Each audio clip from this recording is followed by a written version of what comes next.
नमस्कार। खेत खजाना में आपका स्वागत है। आज मंगलवार का दिन है और अगस्त महीने की तारीख है 6।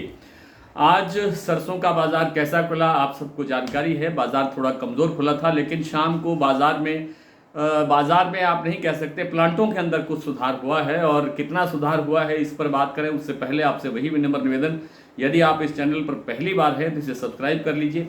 सब्सक्राइब करने के साथ साथ बेल आइकन को जरूर प्रेस कीजिए ताकि वीडियो अपलोड होते ही सबसे पहले आप तक पहुंचे। और जिन सब्सक्राइबर्स ने हमारे जो डेली बुलेटिन की सदस्यता लेने का मन बना रखा है, वे कृपया 15 अगस्त तक अपना जो सदस्यता है वो अवश्य ले लें, क्योंकि जो शुल्क में छूट है वो 15 अगस्त तक ही है। इसके बाद वो छूट समाप्त हो सकती है। और आज सरसों का जो बाज़ार है वो कुछ कमज़ोर खुला था। जयपुर 25 रुपये कमज़ोर हुआ, 6100 रुपये भाव रह गया। लेकिन जो दैनिक आवक है उसमें हल्का सा सुधार हुआ। कल 2,90,000 बोरी थी, आज 3 लाख बोरी की आवक हो गई। लेकिन ये कोई बहुत बड़ी आवक नहीं है और लगता नहीं है कि इससे ज़्यादा कोई आवक बढ़ने की संभावना है। सरसों तेल आज बिल्कुल भी स्टेबल है। कल के जो भाव थे वही भाव आज हैं। और जो भरतपुर मंडी का भाव है वो कल की तुलना में करीब 50 रुपये कमज़ोर हुआ है। 5711 रुपये आज भाव खुला। अभी भी 5711 रुपये के आसपास ही कारोबार चल रहा है। चरखी दादरी लाइन पर 25 रुपये बाजार गिरा है। 5,975 रुपये भाव रह गया है। लेकिन दिल्ली का भाव स्टेबल है 6,025 रुपये पर। जो दूसरे जो प्लांट हैं, जैसे आपका गोयल कोटा का प्लांट है, वहाँ पर 5,925 रुपये का भाव फिलहाल स्टेबल है। इसी तरह से सीतापुर का वंश एडिबल्स आयल्स का जो प्लांट है उस पर भी 5,825 रुपये का भाव स्टेबल है। सुबह सलोनी ने बाजार 25 रुपये कमज़ोर किया था। कोटा का भाव रह गया था 6400 रुपये। लेकिन शाम को सलोनी के सभी प्लांटों के अंदर बाजार 25 रुपये प्लस हुआ है, 25 रुपये बढ़ गया है और फिर से भाव 6425 रुपये। कोटा और दूसरे प्लांटों का भी इसी अनुपात में भाव बढ़ा है। तो कुल मिलाकर के बाजार अभी ज़्यादा मंदे की तरफ दिखता नहीं है। लेकिन जो आर्थिक मंदी है, जो अमेरिकी आर्थिक मंदी की जो चिंता है वो सता रही है और उस कारण से ही पूरे विश्व के अंदर एक मंदी का दौर जो चल रहा है। केएलसी में आज भी गिरावट का दौर जारी रहा और लगातार बाजार जो है कमज़ोर होता हुआ दिखाई दिया।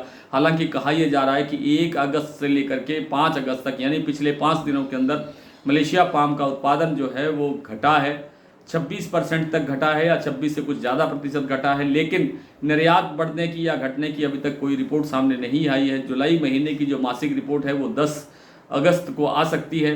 10 अगस्त को अगर शनिवार के कारण वो नहीं आती है तो फिर आप मान के चलें कि 12 तारीख को सोमवार के दिन ये रिपोर्ट मिलेगी। लेकिन कल कंफर्म हो जाएगा कि रिपोर्ट कब आएगी।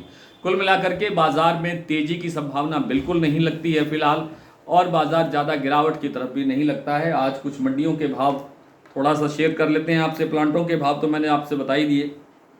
फिर भी शमशाबाद दिगनेर का भाव है 6525 रुपये। अलवर और कोटा का भाव है 6425 रुपये। ये सलोनी प्लांट की बात है। भरतपुर मंडी आज 5711 रुपये खुला। जयपुर 6125 रुपये, 6100 रुपये। दिल्ली 6025, चरखी दादरी 5975, अलवर 5775, गंगापुर सिटी 5780, बरवाला 5550, हिसार 5600, गोयल कोटा 5925, वंश एडिबल सीतापुर 5825, मुरैना 5500, ग्वालियर 5600, खैरथल मंडी 5750, आदमपुर 5526, नौहर 5580, खेरली मंडी 5725, बीकानेर 5400, कोटा 5600, निवाई मंडी 5625, टोंक मंडी 5605 और सिरसा मंडी का भाव रहा 5700 रुपये। थोड़ी सी बात कर लेते हैं चने की, क्योंकि चने पर बार बार डिमांड आ रही है। चने में आज बाजार 100 रुपये प्लस हुआ है दिल्ली लॉरेंस रोड पर, और इसमें आगे और तेजी की संभावना दिखाई देती है। 4 दिन पहले मैंने एक वीडियो में आपसे कहा था कि बाजार इस हफ्ते में ही 200 रुपये तक बढ़ने की संभावना है और उसको होता हुआ दिखाई दे रहा है। आज इतना ही। कल आपसे फिर मुलाकात होगी, तब तक के लिए नमस्कार।